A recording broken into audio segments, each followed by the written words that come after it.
News, सच जरूरी है। नमस्कार दर्शकों, मैं श्रद्धा तिवारी और आप देख रहे हैं MNS न्यूज टीवी। तो आइए देखते हैं आज की खास खबर। एक नजर डालते हैं आज की हेडलाइंस। लोकसभा में बोले राहुल गांधी, वोटर लिस्ट पर उठ रहे सवाल। बजट सत्र से पहले बरसे अमोल करें।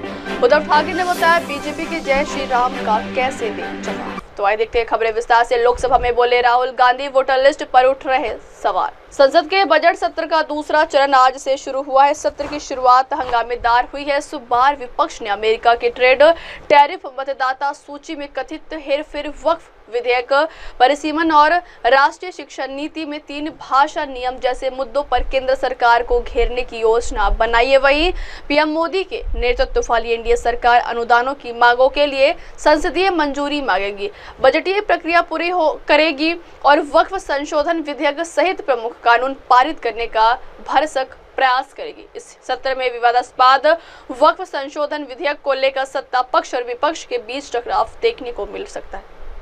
बीजेपी सांसद निशिकांत दुबे ने कहा कि डीएमके भावनाओं को भड़काने का काम कर रही है। तमिल पुरानी भाषा है, पर संस्कृत उससे भी पुरानी भाषा है। तमिलनाडु, कर्नाटक, तेलुगु मंदिरों में पूजा संस्कृत में ही होती है। ये 3 लैंग्वेज का विरोध कर रहे हैं। चुनाव हारने के डर से डिलिमिटेशन का विरोध कर रहे हैं। ये देश के ताने बाने को तोड़ना चाहती है, अंग्रेजी थोपना चाहती है। नेता प्रतिपक्ष राहुल गांधी ने लोकसभा में कहा कि देश भर में वोटर लिस्ट पर सवाल उठ रहे हैं। हर विपक्ष मतदाता सूची पर सवाल उठा रहा है। पूरा विपक्ष बस यही कह रहा है कि वोटर लिस्ट पर चर्चा होनी चाहिए। It's with immense pride and joy that I join the House today to felicitate the Indian men's cricket team for their victory in the ICC Champions Trophy 2025. By defeating New Zealand in the final held in Dubai, our team has secured India's 3rd Champions Trophy title, a remarkable achievement that makes every Indian proud. This victory is a testament to the dedication, hard work and teamwork of our cricketers. They have not only showcased excellence in their sports, but also displayed their spirit of perseverance and unity. This success reaffirms India's position as a dominant force in world cricket, and we celebrate not just the victory but the journey that led to it. I take this opportunity to extend heartfelt congratulations to the players, coaches, support staff and the Indian Cricket Board for their collective efforts in this achievement. Your commitment, discipline and unwavering determination are an inspiration to millions across the nation. As we celebrate this moment, let us remember that sports unites us all, transcending regional and cultural boundaries. And this victory serves as a source of pride for every Indian. Once again, my sincere congratulations to the Indian men's cricket team for this extraordinary achievement. Your success inspires the youth of this nation to strive for greatness. Jai Hind. आपने सही बात बोली कि voter list क्या सरकार बनाती है। मैंने नहीं बोला, नहीं, आपने बोला क्या, और आपने सही बोला कि सरकार वोटर लिस्ट नहीं बनाती है।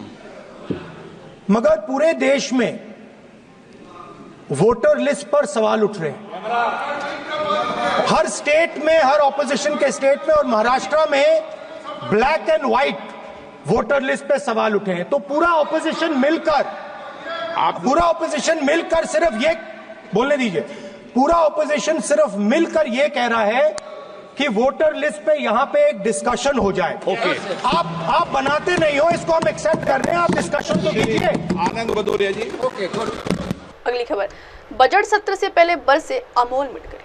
शिवसेना यूबीटी नेता उद्धव ठाकरे के महाकुंभ को लेकर किए गए बयान पर हंगामा मचा दिया है। इस बयान को लेकर सत्तारूढ़ पार्टी विपक्ष की आलोचना कर रही है तो कई समर्थन कर रहे हैं। इस बीच महाकुंभ पर दिए गए बयान पर एनसीपी एमएलसी अमोल मिटकरी ने भी अपनी प्रतिक्रिया दी है। अमोल मिटकरी ने कहा, महाकुंभ में जाना ये सबकी अपनी अपनी राय है। महाकुंभ में जाने के बाद कई लोगों के साथ ऐसा हादसा हुआ कि उनकी जान भी चली गई।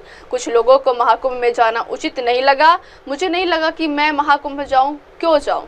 क्या मेरे घर के नल में पानी नहीं है? मेरी खुद की राय है, मेरा तो कोई मालिक नहीं बन सकता है और नहीं मोहन भागवत नहीं गए। उन्होंने आगे कहा, पवार साहब के नाम को भी मिट्टी में मिलाने का काम कुछ लोग कर रहे हैं। एक तरफ कहते हैं कि हम पवार साहब को मानते हैं, पवार कभी महाकुंभ में नहीं गए, उनकी एक भी ऐसी फोटो नहीं है और उनके वर से महाकुंभ का तीर्थ जल बांट रहे। ये मूर्खता भरी बात है और मूर्खों से विवाद नहीं किया जाए, ये भागवत गीता में भी लिखा है। महाकुंभ में जाना ये अपनी अपनी सबकी राय है। महाकुंभ में जाने के बाद अनेक लोगों के साथ ऐसा गलत हादसा हुआ कि उनकी जान भी चली गई। कुछ लोगों को महाकुंभ में जाना उचित नहीं लगा। मुझे नहीं लगा कि मैं महाकुंभ में जाऊं। क्यों जाऊं? मेरे घर के नल में पानी नहीं है। मेरी खुद की राय है भाई, मेरा तो कोई मालक नहीं बन सकता। और ना ही मोहन भागवत जी गए, ना कोई गए। तो उद्धव जी ने भी कहा, तो मैं यही कह रहा हूँ, उद्धव जी हो चाहे राज ठाकरे जी हो, उन्होंने प्रबोधनकार ठाकरे इनका वारसा और बाला साहब ठाकरे का वारसा चलाया है। और पवार साहब के वारसदार, हमें भी ये उम्मीद थी कि उस टाइप का वारसा चलाए, लेकिन पवार साहब के नाम को भी मिट्टी में मिलाने का काम कुछ लोग कर रहे हैं। एक तरफ कहते हम पवार साहब को मानने वाले हैं, पवार साहब तो कभी महाकुंभ में गए नहीं। बताओ एक भी फोटो पवार साहब की महाकुंभ में, लेकिन उनका वारसदार जाके तीर्थ जल बांट रहा है। ये यानी मूर्खता भरी बात है और मूर्खों से विवाद नहीं किया जाता है, भगवत गीता में कहा है। अगली खबर, उद्धव ठाकरे ने बताया बीजेपी के जय श्री राम का कैसे दे जवाब। शिवसेना प्रमुख उद्धव ठाकरे ने कहा कि भाजपा पर समाज में जहर घोल रही है। ऐसे में उन्होंने अपने समर्थकों से कहा कि वो सत्तारूढ़ पार्टी के पसंदीदा जय श्री राम नारे का जवाब जय शिवाजी और जय भवानी से दे। ठाणे से सीमा बनाने वाले मुलुंड के पूर्वी उपनगर में शिवसेना कार्यकर्ताओं को संबोधित किया। उन्होंने कहा कि मौजूदा भाजपा शासन और नाजी जर्मनी के तानाशाह एडोल्फ हिटलर के समानता बताते हुए तुलना भी की। उन्होंने कहा कि अगर कोई जय श्री राम कहता है तो उसे जय शिवाजी और जय भवानी कहे बिना जाने ना दे। उन्होंने कहा कि भाजपा ने हमारे समाज में जहर घोल दिया है। मैं भाजपा की ओर से हमारे समाज के साथ किए गए बर्ताव के लिए कड़ी सजा देने जा रहा हूं। पूर्व सीएम उद्धव ठाकरे ने कहा कि अगर फडणवीस उनका अनुकरण करना चाहते हैं तो उन्हें किसानों के लिए लोन माफी की घोषणा करनी चाहिए। 10 मार्च को पेश किए जाने वाले बजट में शिव भोजन और लड़की बहन जैसी योजनाओं के लिए संशोधित किए गए पैसे का आवंटन भी किया जाना चाहिए। सेना नेता ने दावा किया कि उन्होंने सीएम के रूप में अपने कार्यकाल के दौरान कुछ परियोजनाओं को रोक दिया था और अगर वे लंबे समय तक पद पर रहते तो मेट्रो 3 कार शेड को कांजूर मार्ग पर स्थानांतरित कर देते। उन्होंने आरोप लगाया कि अब यह जमीन अडानी समूह को आवंटित की जाए। अब वक्त तो चला देश को ब्रेक से लौटने के बाद देखिएगा देश और दुनिया की तमाम बड़ी खबरें। बने रहिए MNS न्यूज टीवी पर। नमस्कार, मैं Abhishek Bachchan. Keep watching MNS news. आप देख रहे हैं MNS न्यूज, सच जरूरी है।